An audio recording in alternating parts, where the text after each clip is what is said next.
Hello बच्चों, so let's read the question. According to IUCN Red List, what is the status of red panda? And ये उसका scientific name है Elurus fulgens. So the key concept that we are going to start with is about the IUCN Red List. ये IUCN Red List का क्या मतलब है? So ये देखते हैं अब हम.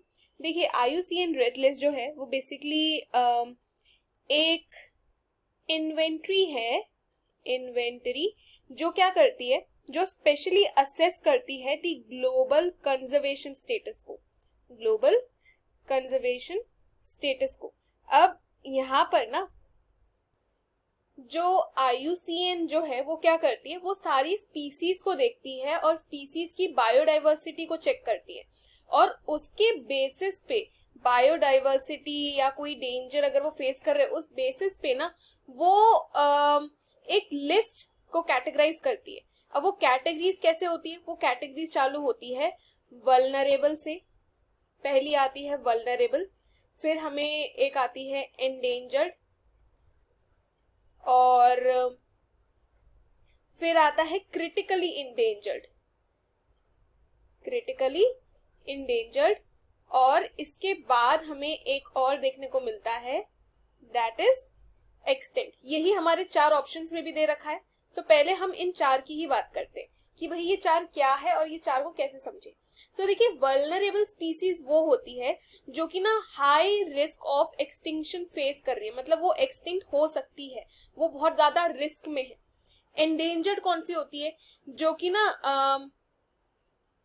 हाई रिस्क पे होगी, ये भी हाई रिस्क में होगी. तो फिर ऊपर वाले यानी कि वल्नरेबल और इसमें क्या डिफरेंस है. सो डिफरेंस ये है कि जो वल्नरेबल है ना वो उसमें जो एनिमल्स हो गए वो लोअर लेवल ऑफ थ्रेट को फेस कर रहे हैं. यहाँ पर वल्नरेबल का ये मतलब है. एंडेंजर्ड का मतलब है कि ये एक हायर लेवल ऑफ रिस्क को फेस कर रहे हैं. अब क्रिटिकल इंडेंजर्ड क्या है, क्रिटिकल इंडेंजर्ड ये है कि वो एनिमल जो इंडेंजर्ड वालों से ज्यादा रिस्क फेस कर रहे हैं. सो लाइक एक एक स्टेप ऊपर है, तो ये ना मतलब कभी भी हो जाएगा endangered, so almost on the top. और अगर एक्सटिंक्शन देखे तो मतलब यहाँ पे अब कोई नॉन इंडिविजुअल है ही नहीं, नो नॉन इंडिविजुअल्स, राइट, कि और नहीं है हमारे पास वो वाले इंडिविजुअल. अच्छा, ये होता है हमारा एक स्केल जो कि हमें ऑप्शन में भी प्रोवाइडेड है. अब क्वेश्चन क्या कह रहा है, क्वेश्चन ये कह रहा है कि भाई रेड पांडा को हमने IUCN लिस्ट में, IUCN रेड लिस्ट में कौन सा दर्जा दिया है, कौन सा स्टेटस दिया है. सो जो रेड पांडा है IUCN रेड लिस्ट में रेड पांडा को इंडेंजर्ड स्पीसीज के अंदर डाला गया है, इंडेंजर्ड स्पीसीज के अंदर डाला गया है. इसका मतलब it is at high risk of getting extinct.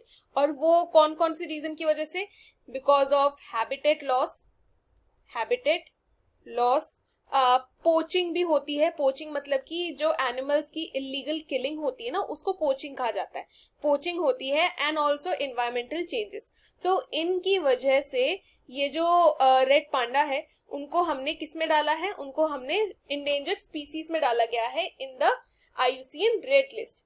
बाकी रही बात क्रिटिकली इंडेंजर्ड, एक्सटेंट और वल्नरेबल की, तो वो हो जाएगी incorrect. The correct answer would be option B, endangered species. I hope you have understood the question well, students. Best of luck.